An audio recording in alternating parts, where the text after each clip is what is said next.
Well, good afternoon, Tom. Welcome to the show, and thanks for joining me. Well, thanks very much for the invitation, Paul.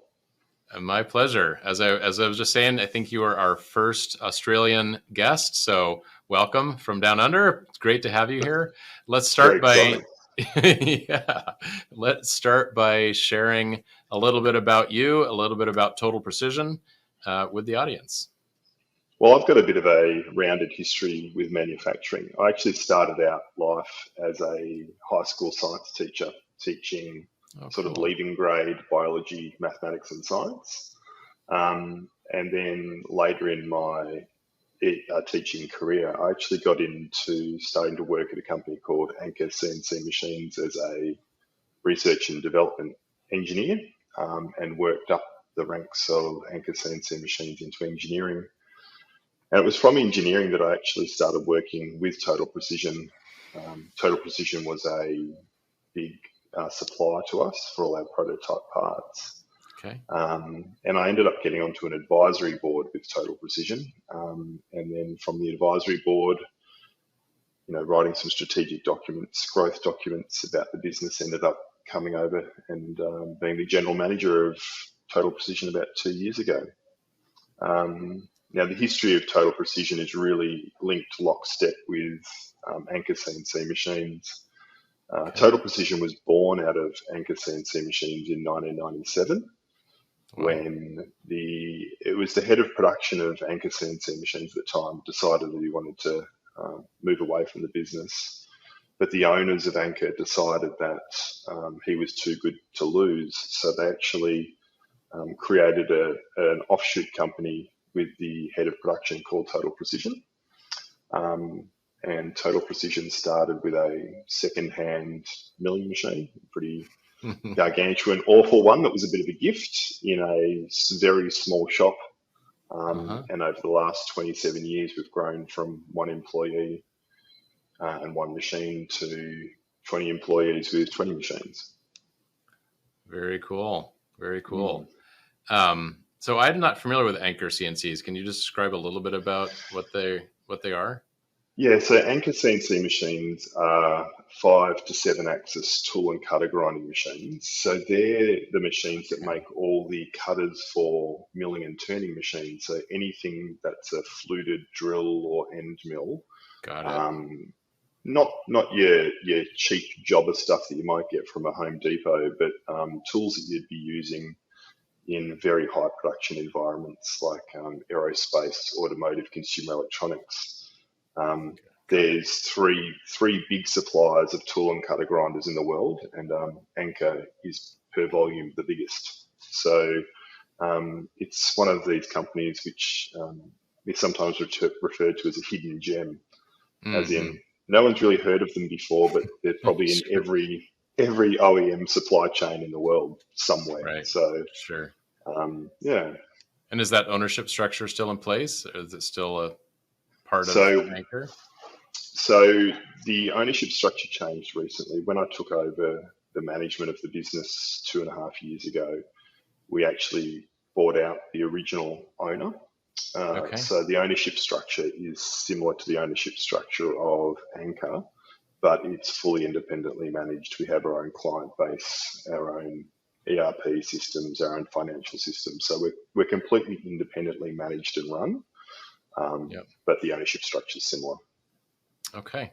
Oh, very interesting. Hmm. Cool background. So 20 machines, 20 people today. What's what do you guys specialize in today? What types of Um, machines do you now have? What clients and industries do you serve?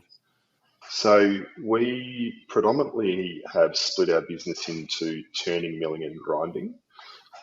So we have a wide range of milling machines, and we're really pushing into 5 axis milling at the moment. So we have three Akuma milling, 5 axis milling machines, and we've just purchased two Makino D500 milling machines, 5 axis milling machines with a 12 pallet FMS supplying them both. Nice. Nice. So we're really pushing into that um, big bracket of 5 axis milling with lights out 24-hour a day manufacture. We also have a lot of turning. We've got 5 turning cells and we also do grinding. We have CNC grinding and manual grinding. So our niche at the moment is really super high precision componentry. So we can make componentry, and we regularly do make componentry in the sort of, I think in the imperial term, it's 1,000, so 2.5 micron kind of range, where we're consistently making parts that are very, very accurate. So parts for high spinning, high rotating, bearing shafts, spindle shafts, a lot of those types of things. And then all the componentry that goes into automation cells, so very complex 5-axis machine parts. And we're also moving into die and mold. Okay. So I think actually 2.5 microns is 1/10. 1/10, We would call it 1/10,000th of an inch. So yes, that is very tight. Yeah, Very so tight tolerance. that's sort of the niche we work in, because a lot of the parts we make are for high rotation, high speed, very accurate actuation mechanisms. Oh, very cool. Hmm. Probably harder materials, not so much aluminums and stuff, but steels and Yeah, we do a lot of hardened steels like 4140s, P20s, K110. So a lot of tool hardened, through hardened steels. But we also do a lot of aluminium as well, especially when we do our very complex 5-axis work. A lot of the complex parts tend to be aluminium. Okay. So yeah, very interesting. I'd love to hear about, so you're just strictly contract manufacturer, don't have your own products, anything like that. Is that true? You're correct. We're strictly a contract manufacturer. So generally we work with clients. They will design generally a complex machining center or some level of complex automation system.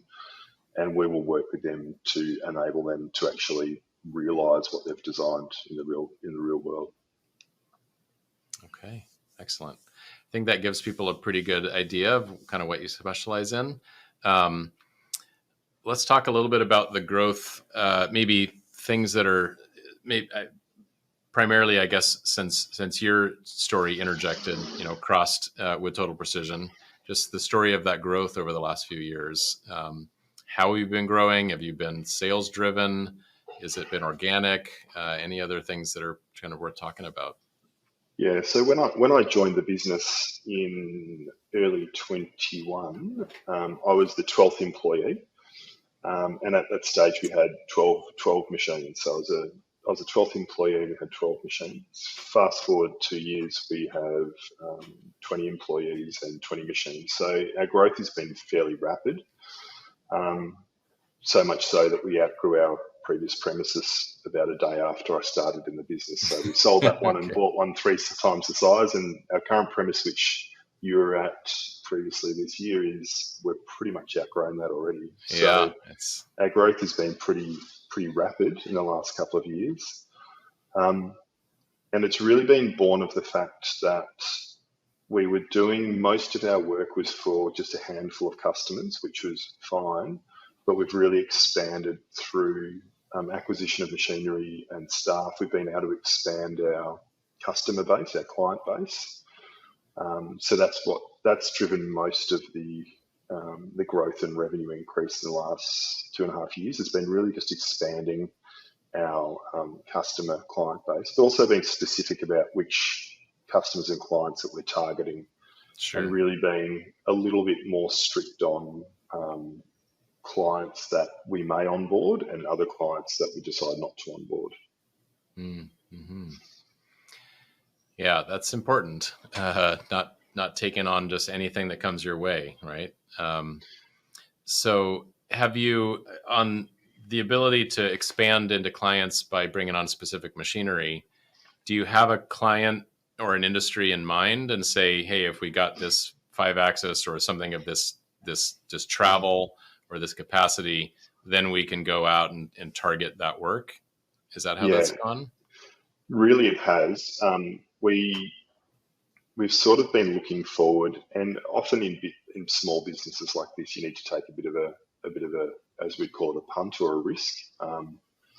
But we were really looking at the volume of parts that were coming through and the volume of inquiries we were getting, and we realised that we were always getting inquiries for very large parts. You always do, but the volume that was coming through, or the largest quantity of inquiries we were getting, wasn't the really large parts. They were great if you could get them, but the largest volume was up to about, sort of for in our milling, milling sense, it was about a cube, 2 foot by 2 foot by 2 foot. So we thought if we target machines that can fit that down, we'll get X percent of the market, and that's what we did. And then we looked at our client base, our potential client base, and really it wasn't too much of a technical investigation, but it was just really what are the inquiries that are coming through, what can we see in the market that's required, and we based our machine purchases around what we thought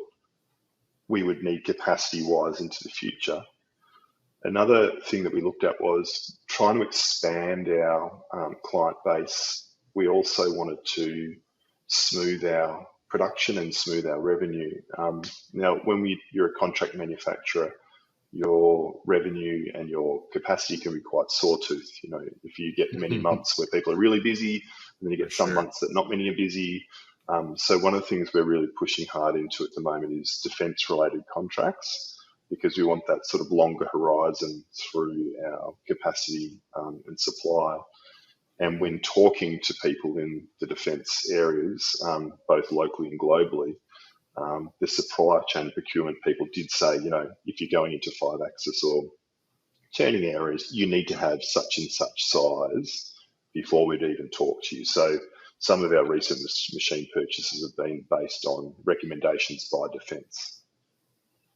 And then once you have that machine in place, you go back to the buyers, back to the engineers, and say, hey, guess what? We now have this machine. That's exactly what we do, yeah. So we've really been trying to target machines that can cover our current capacity, but also leave space for future capacity.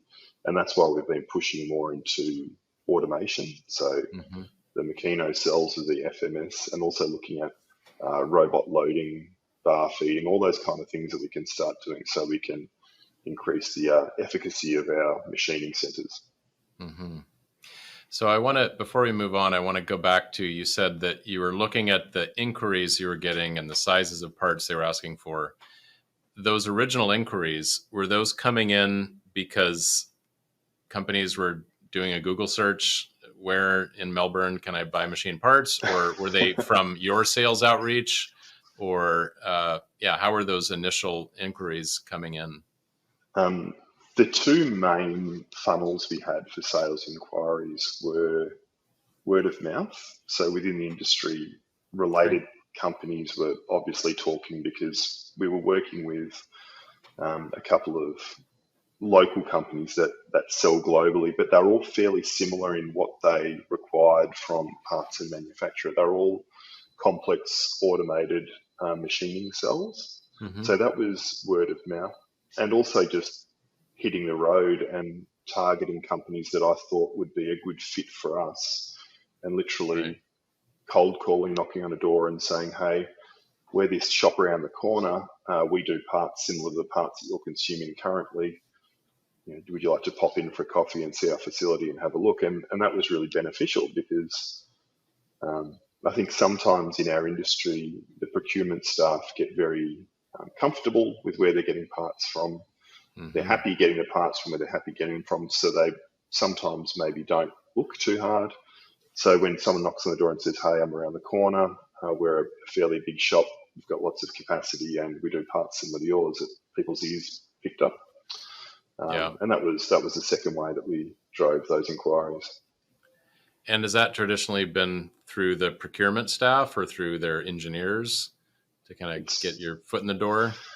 It's generally through the engineers. Like, I find that when you start talking to the people who are actually working with the machine components, when you can convince them that you've got a good product, they are very good advocates up the hierarchy for you. So if you can, even when we would have people come in, and they would be people who might just be dropping stuff off or picking things up, or people who'd walk by in our little vicinity, it was obvious that when you get into the people who are consuming the parts, and they become your advocates if they understand that your product's good, or they, and in our industry as well, you're aware of this, that um, people really get into and respect high quality machinery and high quality facilities.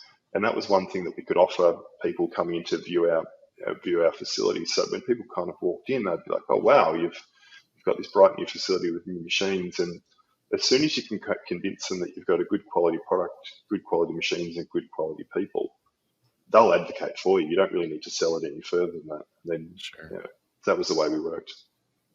Yeah. Well, I can attest to the efficacy of that model of getting the engineers hooked. You know, they're often clearly more technical, can appreciate the quality and the things that you're building.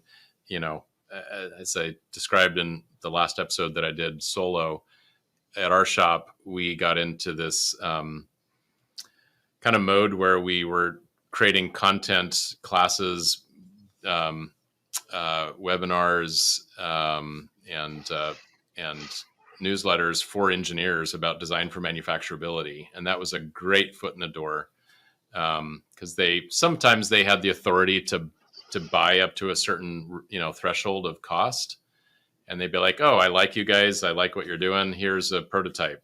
Then you go through the paperwork to become an approved vendor through that process, and then all of a sudden you're talking to the purchasing staff, the procurement people, and then you start getting the bigger opportunities for production. So yeah, it can be highly So, effective. so one of the things that's actually driven a lot of sales for us recently, or I should say inquiries and then some sales hang off the back of it, it's been LinkedIn as well. Mm, Just we never really promoted ourselves as a business that had capability in our industry. We're always a bit of a closed shop. It was only word of mouth, and only a couple of posts saying, "Hey, here's a part we created," or "This is what we're doing," or "Here's a new staff member," or "Here's our new facility," or "Here's our new machine." And it's been, I'm not advocating for LinkedIn, but it's been quite interesting. When you ask people, "Oh, how'd you find us?" They say, "Oh, I saw that post you put up about the new machines you're putting in, and I was really interested, so I thought I'd pop in." And oh, really? I never did it as a promotional activity. It was more just about sort of showing what we're doing. But it's been quite an effective way because people in the industry often must look at or be interested in sure. what's going on around them. Yeah. Yeah. That's awesome. That's great. So as you've diversified, do you think about like strategically trying to keep your largest customers under a certain percentage of your revenue? And can you talk a little bit about that and how that's changed over the years? Yeah. So when I took over the business, we had one customer that was about 80% of our volume. And that was really great when we were busy, but really awful when they were not busy, because if they sneezed, we caught a flu type thing. Mm-hmm. So my mandate for the last couple of years has really been to grow the business, but also to grow our customer pool or our client pool.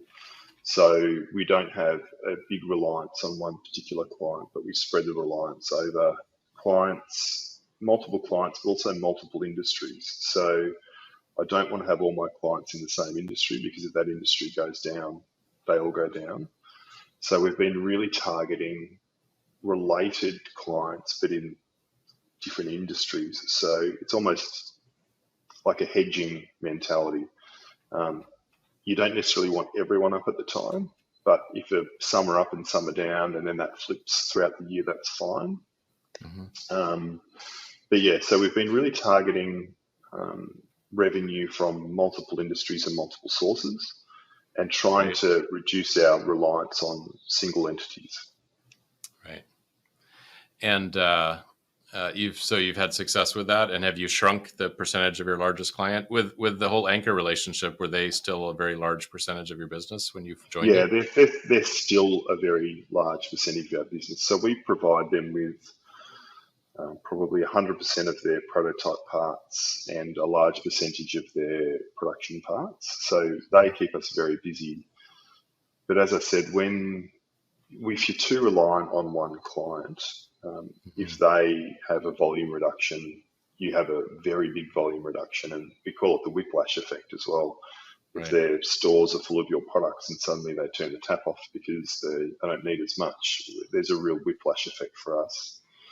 So we have been able to get that percentage down to where our aim is to get it below 50% Yep. by 2025. So we've got another couple of years to go, and that we're on our way to achieve that target currently, with not with reducing our volume to Anchor, But but increasing increasing everything our else. volume to everyone else. Yeah, that's correct. Yeah. Well, clearly you've been doing that. If you've doubled your machines and almost doubled your employees in the last 4 years or so, I'd love to Mm. talk about that growth. Clearly, at least here in North America, it's exceedingly difficult to find machinists, programmers, people that are technically savvy, that know the business, don't need a ton of training. Um, what was your experience like hiring all those people you hired? I don't want to sound trite, but we haven't really struggled to find staff. And the reason we haven't struggled to find staff is that, as I said earlier, we've got a nice facility with new machines, but we've we've changed the way in which we do work. In that we want to encourage people to enter the industry. We want people to be encouraged to enjoy what they're doing. So one of the things that we've done is shops similar to us sometimes split off their camming work from their shop floor work. So they'll have Yep. in their offices, they'll have people doing the programming. And on the shop floor, they'll have people consuming that programming in their machine, doing the setups and whatnot. Um, we try and coach 100% of our staff on the floor to be CAM engineers. So Mm, most of them have some level of training in CAM. So we can give yep. them a customer drawing. They can work with our clients on the fixturing, jigging, programming, camming. They do the IPC, the first article inspection. They do the whole shebang, which means that they're interested in what they're doing. So when we Yeah. sell that to potential employees, that hey, you're not just going to be consuming a USB stick and putting it in and pressing go and not really thinking about the work. You're actually going to do the whole chain of events.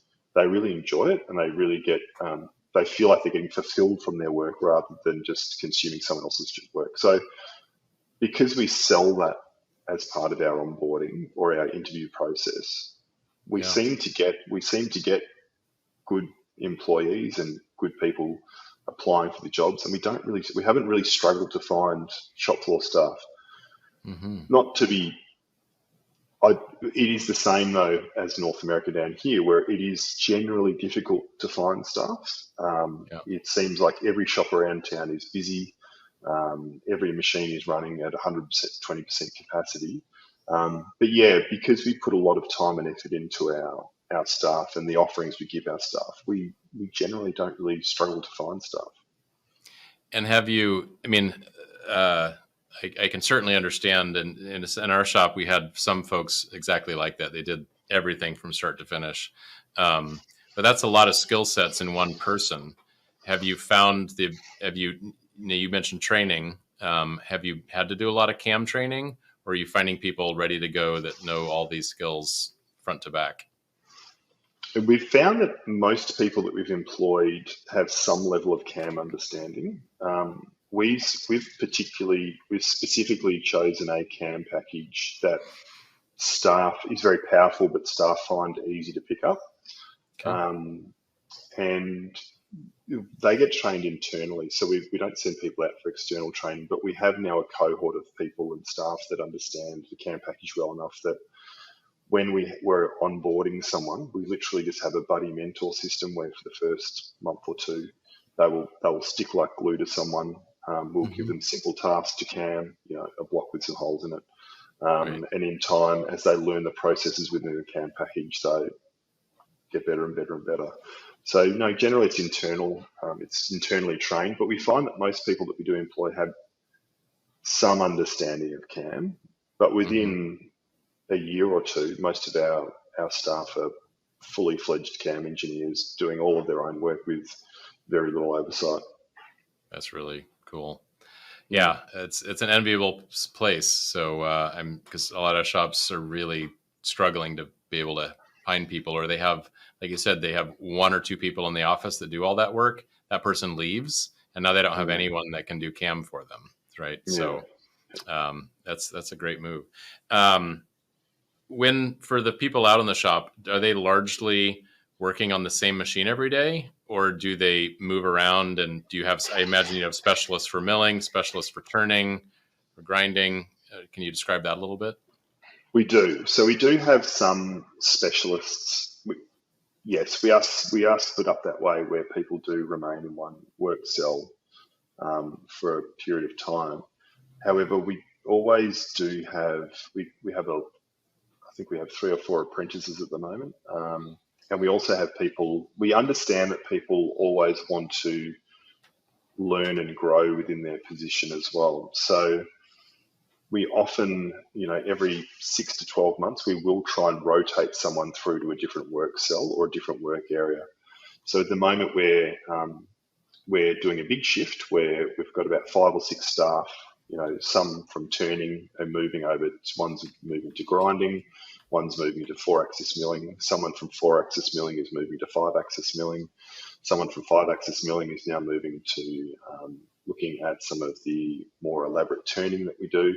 So we don't do it often, but occasionally what we do is we shift people around because we find that machinists want to learn and grow in their industry, but also we don't want people getting too steady or too relaxed into one area. We want them to keep understanding how the others are working.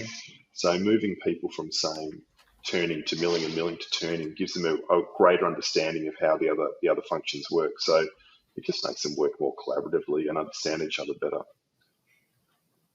And I have to believe, obviously, that gives you a depth of experience that someone's like, oh, you were on 5-axis last year. I'm having this trouble. Can you come help me? And they're like, oh, yeah, I know all about that. And it's, yeah, you're less siloed and more Yeah, broad, deep experience.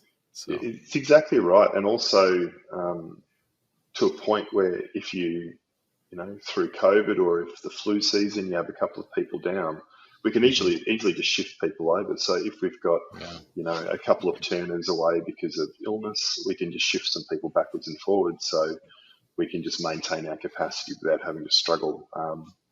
So there are definitely a couple of people in the shop that are wedded to their work cell. There's one gentleman who I think you met on your tour, Greg, who's we call it our senior turner. He says he's a senior guy because he's got his senior's card, but he's an exceptional turner. So yeah, he loves doing it, and he's got no real ambition to go after milling. He just loves doing an excellent job in turning. Um, so that's where he stays, and he really enjoys what he does. So there'd be no benefit to us in moving him around. got it. But the younger members in the shop that are always sort of eager and willing to learn more, yeah, we move them around fairly regularly.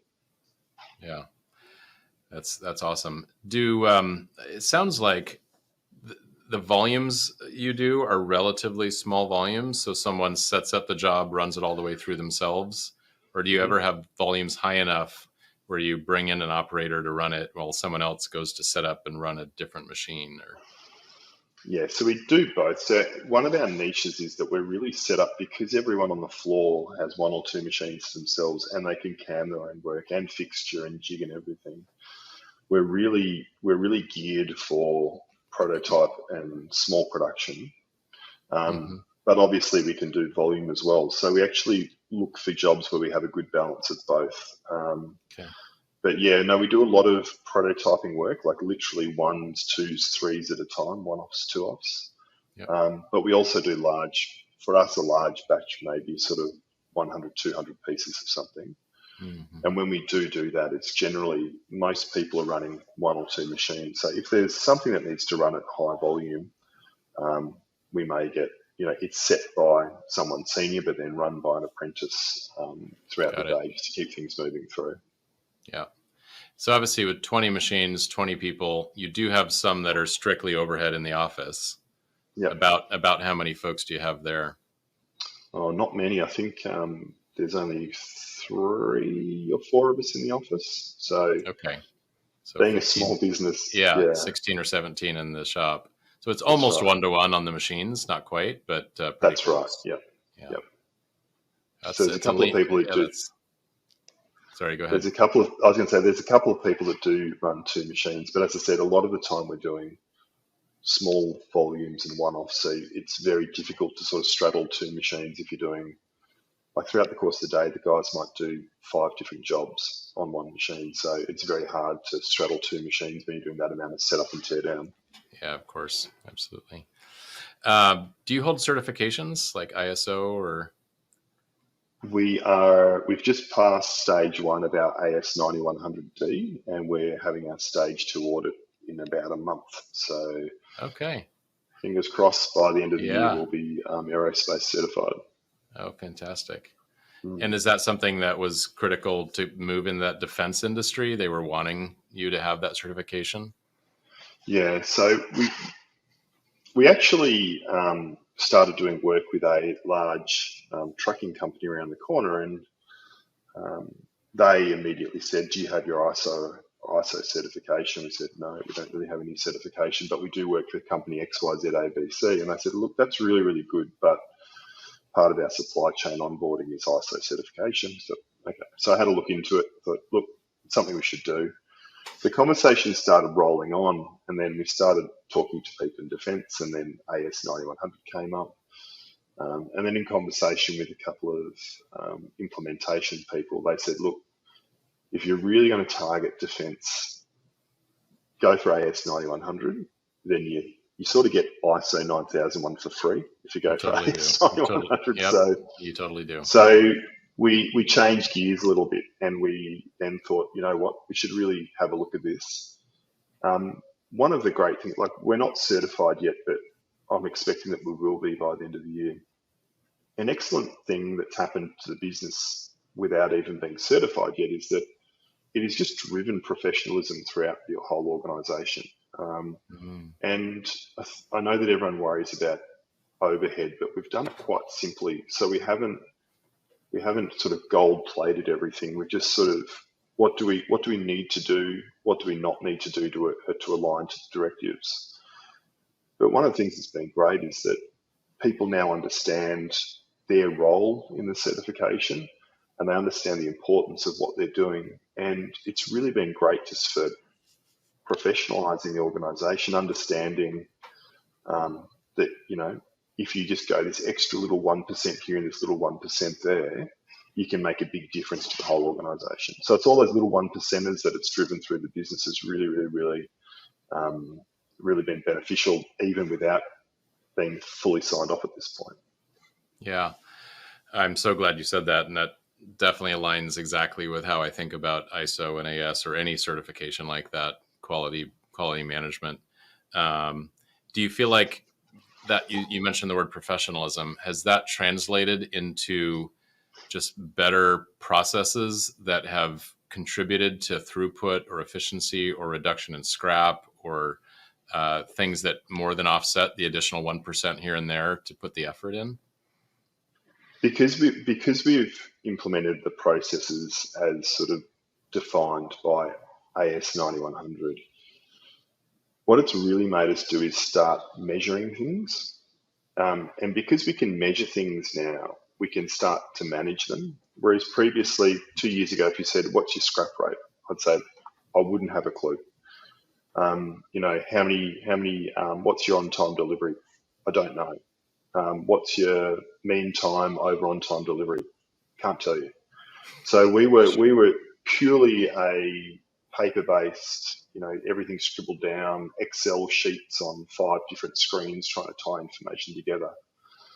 Where now we have a single coherent system, and it's really driven that not only that measurement but that management of the measurement. So now, if someone says, "Well, what's your on-time delivery?" I can say straight away, "I know exactly what it is." "What's your scrap rate?" "I know exactly what it is." So because you can measure it, I can now do things about it. Mm-hmm. If there's an NCR raised like previously we didn't have NCRs, now we have NCRs. So I can look through our NCR list and go, "Hey, we had 5 NCRs this month for incorrect material." right? What are we doing about that? What's caused that? Like, let's do an analysis of what's causing the incorrect material, and let's do something about it. So I think that there's in the industry a lot of people shy away from the ISO and the AS because they think it's just this directive that gets layered on top of them, which just adds to overhead and adds all these kind of processes that are difficult to manage. But what we've found is there's been so many benefits to it because now we can gauge and manage and measure and fix things along the way. So the professionalism that I spoke about earlier is really been driven by just understanding the business better. Like we understand what we're doing now and what we can do about the business to make it more professional and better in the future. Awesome. And do you believe, maybe it's a leading question, that will translate into a positive ROI, that the cost of maintaining your certification will more than make up for it in the profitability or revenue growth of the business? Yeah, so I think that what I guess hope is probably the wrong word. What I'm expecting is that the ROI will come from things like, if we can reduce scrapping rates, if we can increase efficiencies within the shop, if we can avoid making the same mistake over and over and over again, that will lead to a bottom line increase. We're reducing expense, but it should also lead to a top line increase as well. Like if we can show that we're a quality institution, that we have the right certifications, and we don't just have the certification on paper, but we're sort of living and breathing the certification, it should lead to a top line increase as well because our customers will say, hey, let's deal with this mob because they're a professional organisation, their quality metrics are great. So it really should, for our ROI, we're looking for an expense decrease but a revenue increase at the same time. I love it. Yeah, I love it. I do. Even years ago, even I spoke at a conference, and I've done webinars about having your QMS and your management system be a very effective sales tool to win new customers, win new business, because the types of companies you probably care about courting and making sure you can win as a customer are the ones that actually care about the fact that you have a really good, effective quality system, not just something on the wall that you can point to. Because that inherently reduces risk of working with your company as a supplier. And they can feel confident that when they give orders to you, you're just going to deliver them on time, good paperwork, good quality, and they don't need to worry about it. And they can go chase some other vendor that's not performing as well. That's right. And it also makes their life easier if they know that, for us as a procurement officer, if they know that throw an order to Total Precision and it'll just get done and I don't need to worry about it, it's good for them. But one of the things that I find, is a bit of a mental shift as well is that now that we can, we create and we maintain and we record, say, things like NCRs. When you share that information with your customer, even about a part that may have non-conformed, but they say, look, we ordered 40, but and you say, look, we're going to ship you 39, but we've actually NCR'd one part because it didn't pass our quality framework.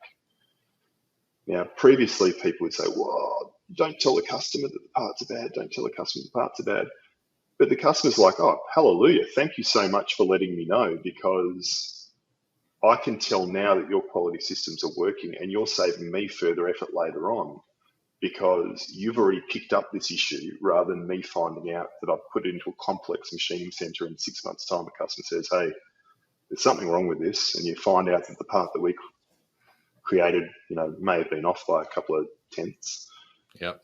Now that we're doing that ahead of time, the customers actually love it. Like they're quite happy to receive an NCR when it's saving them time and effort. So it's all this sort of, we really shied away from it at the start, going down the quality frameworks. But now everyone's really embracing it because they see the benefit, the overall benefit to the business and to the clients. Mm-hmm.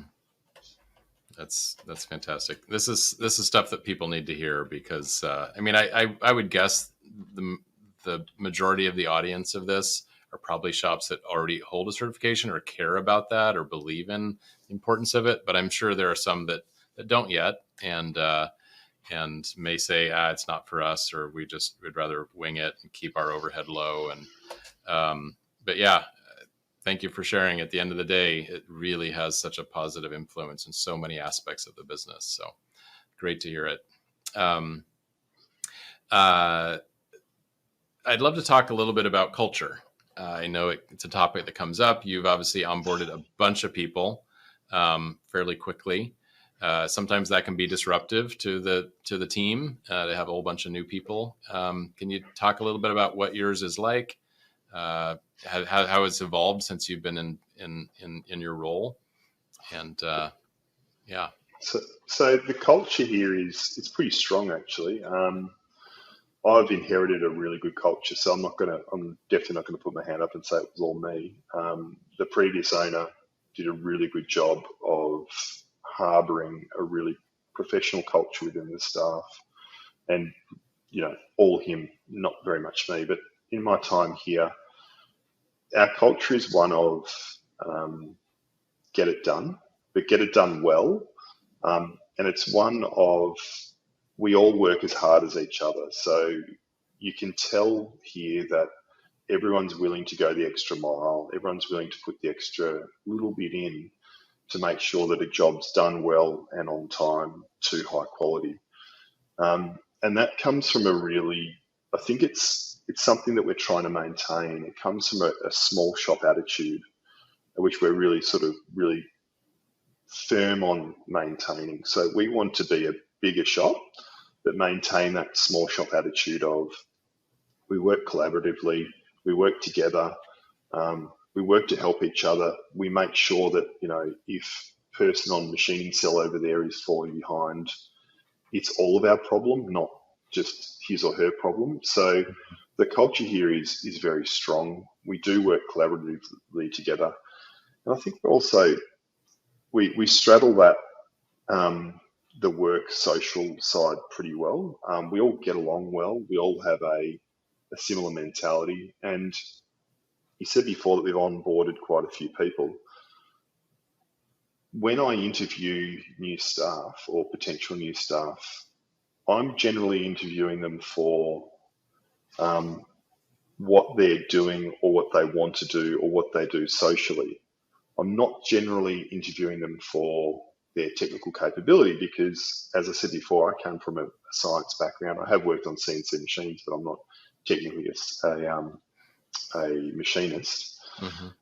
So I have my head of production does a sort of technical interview, and then I do more of a personal interview. Just what are your interests? What do you get involved with? What do you like to do? And I find that secondary interview is really, really important because it helps align or helps me identify the people that I think are going to fit in well with the culture that we've got.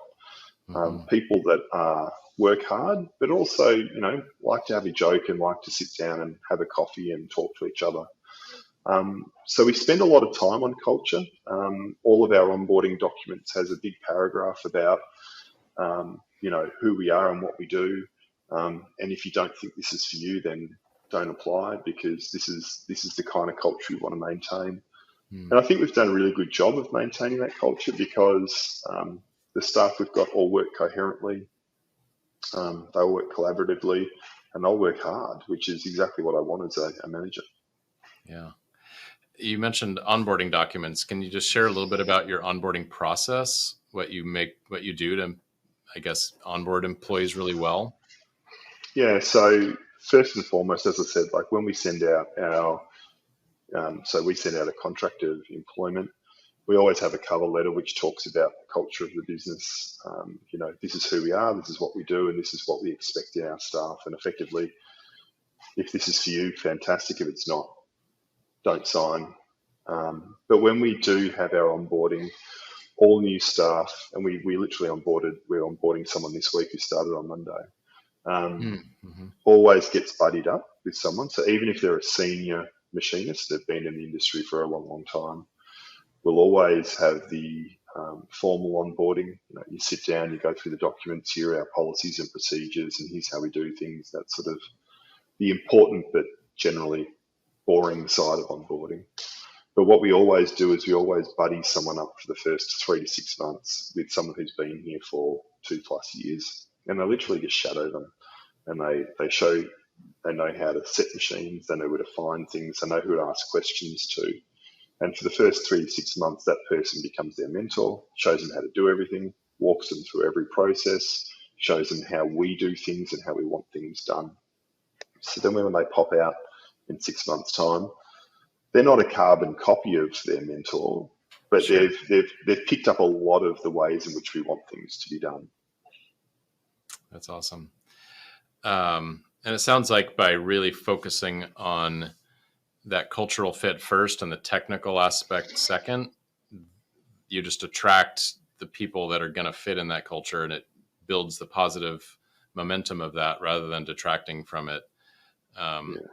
Yeah. So I don't know how to word this so I can go on a podcast, but we generally hire people. I would prefer to hire people with less skill and more culture fit than people with sure. high skill and less cultural fit. So it's not a policy, it's not a mandate, but I can train good people to be, or we can train good people to be great.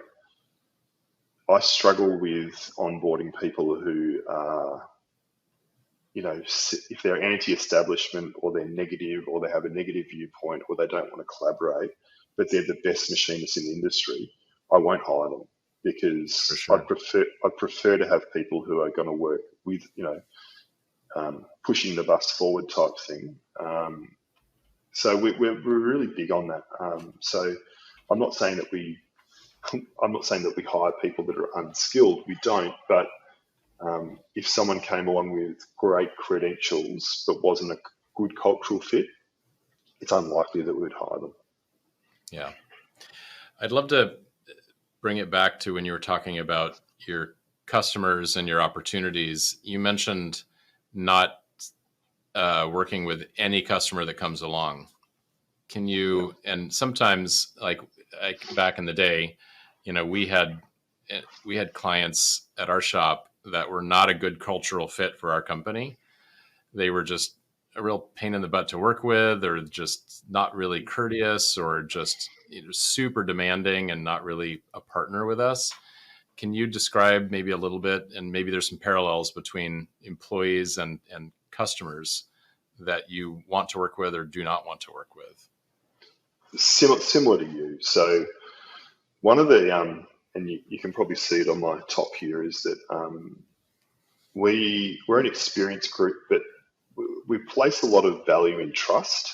And I know that trust is sort of frowned upon in industry because, everyone wants documentation, everyone wants things to be signed off or whatever.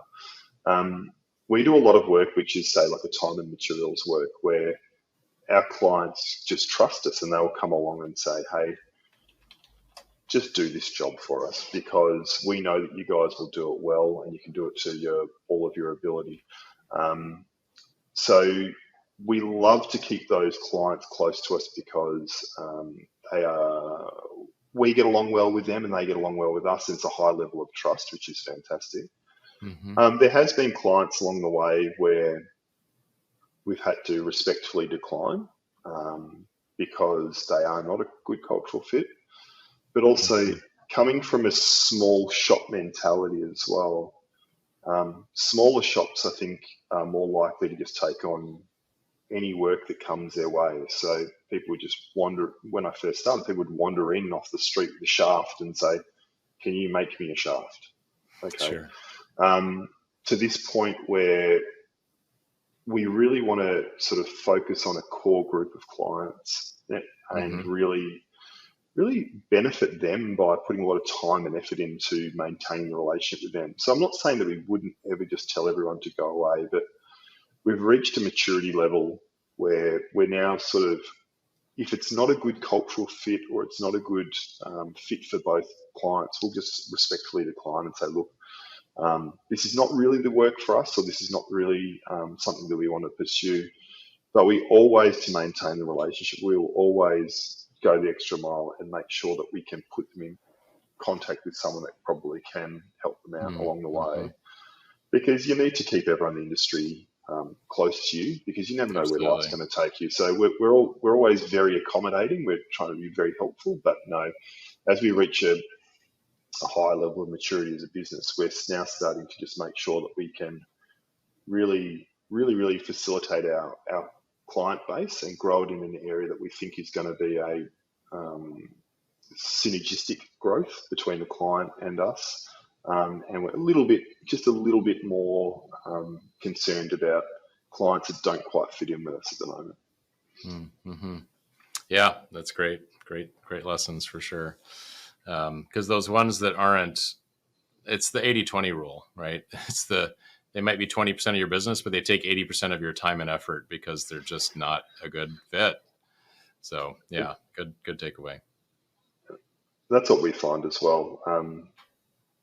Yeah, little jobs can sometimes take a lot of time and effort for not much benefit to anyone other than the client. So we need to really, and I think this is where small shops, as they're growing, it's a really hard thing to straddle, because when you're a small shop, you're sort of everyone's friend, um, and everyone's like, oh, they'll help out, and having those, it's really easy to say yes to people. Absolutely. Saying no is really difficult. So people that you've known for a long time, and they come along and they say, can you do this one little job here? And you sort of look at your schedule of jobs and think, I just don't know where I'm going to put this in. And I know this little job that you're asking me to do looks like it's a 20-minute job, but it could in all reality take 4 hours by the time you end up doing Sure. this and doing that. So it's quite a difficult thing to do as you grow, to say no, which is really hard. But essential. Yeah. But essential. So I am actually curious. I don't know the answers to this really well. Getting in the defense business and being in Australia, I imagine some of the defense customers are from the US, and we have this thing Correct. called ITAR, and Yep. now CMMC is coming. How, as a Australian business, do you fit into those regulatory requirements? Um, with difficulty. However, there is some, we've been dealing with a couple of big US primes recently. And the good thing about that is that many of them are willing to help. They have people within the organization that will actually sort of parachute themselves down and say, look, we know that ITAR regulations can be excruciating, but we need more supply chain. So they've actually got offices. We've actually got advocacy offices in Australia, but also advocates within the large primes that are making contact with us and actually saying, look, you're going to need these levels of accreditations, be it cybersecurity, be it international trade in armaments, be it anything else. But there's a big push in Australia, but also from the primes from overseas, to actually help businesses like ours achieve these accreditations. Because at the end of the day, it benefits them if they have a wider supply chain selection. Mm-hmm. It not only benefits us as the supplier, but it benefits them as they have a bigger breadth of supply chain. So Sure. internally in Australia, there's some quite large, well, for us, they're quite large defence not operations, procurement things happening. So there's a lot of help from defence-wise from government agencies locally, and also, the primes do offer some level of support as well. So does your company have ITAR registration, or is that even Not at, possible? not at, not at the moment. We can, yes, it's absolutely You can get possible. it. It Yeah, is. we can get it. Because now this is my naivety talking. So, in our shop, we were ITAR registered, and we had to make sure that we didn't disclose drawings or models or things that were sensitive to a non-US person. Hmm. But you're staffed of all non-US persons. That's So, right. and when we sold our shop, the new owner was Irish, and we had to go through this crazy process to get a DSP-5 export license just so he could even like look at stuff, because he was from Ireland. But so, do you need? Yeah, how do you get ITAR registered where there's no U.S. persons? I'll be honest and say I've only looked at it with a glancing blow, because at the moment we're not at that level. But Got I it. do know that there's different security clearance levels that we can go for internally in Australia. And I believe with all of the AUKUS, there's a couple of big defence projects happening in Australia. You've probably heard of AUKUS, which is the Australia, US, and UK Mm-hmm. submarines. Because of AUKUS, and there's another big defence operation called GUIO, which is guided weapons. Because the American primes are trying to spin up local supply, they're having to straddle that. They're having to work through that, because if they're going to have parts manufactured in Australia for their global operations, they need to give us some level of detail. So they're the ones through AUKUS and GUIO, they're actually working through the functions of that currently. Yeah, so they must have had in the regulation some Australian equivalency or an exemption that it's okay if an Australian citizen gets to see these documents or whatever. Especially for certain projects, yes. I believe that's how they're going to straddle it. Got it. Okay. All right. Very good. Well, I learned something. Thank you. I know we're getting close on time. I'd love to maybe just have you kind of wrap up, having gotten into, in just the last few years, running a precision machine shop. What's the journey been like for you? What has been hard about it? What are some of the best experiences or worst that you've had? Just something that really memorable to you over the last few years? As I said, I worked with Total Precision. So I worked in an area that designed and consumed machine parts, but I'd never really worked in an area that had manufactured machine parts. So my first day on the job was a huge learning experience for me, especially coming from a fairly corporate background. Machine shops their own beast a little bit. Everyone has their own little quirk in a machine shop. There's some very, very talented and educated people in the machining industry. And I was sort of amazed with what we were able and capable of doing and what we could achieve with, what we had. But some of the things that I've really enjoyed working through over the last couple of years is that when I first came in, I thought, this place is just ready to expand. It's ready. It's primed and ready to sort of grow. And most of the people I worked with sort of didn't really see that. They thought, but we've got our staff, we've got our shop, we've got our machines. We're doing a good job. We're busy. Let's just leave it at that. So at the very start, it was a bit of an upwards swing to try and show people what they could achieve by sort of stepping out of their comfort zone a little bit. And there was a couple of risks that we ran, and there's a couple of, pushing people to do things that they didn't quite want to do. But once you hit the tipping point and you actually show people what they can achieve, or show what the business is capable of doing, and show, with a little bit more risk, what you can get out of the business, I was fully expecting a huge amount of backlash from my staff, when I started sort of pushing them out of their comfort zones. But once they realised what they could achieve and what the business could achieve, the alignment to the vision was really quick, which astounded me. Like all I needed to show the staff was a couple of little wins, and suddenly they were sort of hooked. And one of the greatest things I've found about the business is that, I spoke about it before, like everyone's been really collaborative in this sort of vision of growth. And I think people have really enjoyed where we're going and what we're doing. And they enjoy hearing that, international podcast superstars are interviewing us and coming and visiting our factories. but also just seeing their brand around, and seeing their brand being spoken about, and seeing their brand being positively relayed in the industry. It really, it's been amazing how quickly everyone aligned to the vision, and it's just made my job that much easier. So I came into the role with huge trepidation. I probably started a little bit too slow because I was so worried about what everyone would think. But once we actually started turning the dial from 10 to 11, Um, I was amazed how quickly everyone just got on board the journey, and everyone's been aligned in the same direction. It's been fascinating to watch as we go. Right. Awesome. And I love the turn it to 11 reference. Very good. Very nice. Thank you. Um, so I'd love to wrap it up with just what advice you might give other shops, and then where can people connect with you if they want to learn more about Total Precision? Yeah. So, what advice can I give other shops?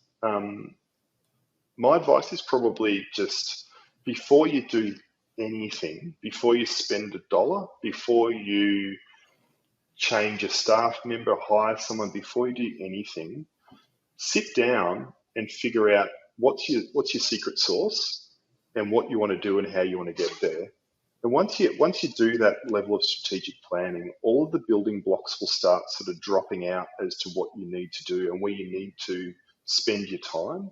I've seen so many shops around where they're like, oh, we're busy, we'll just buy this and then we'll just do that and we'll just hire this person. And you sort of say, why are you doing this? And they don't really know. And I think one of the things that I brought to the company was I didn't really run before I could crawl. I figured out where we wanted to go, what industries we wanted to target, and all of the building blocks dropped out of it. So that my one thing would be sort of plan it out first. Your plan won't be perfect, but it will give you a good sense of where you need to spend your time, effort, and money wisely. So it would be my sort of one piece of advice.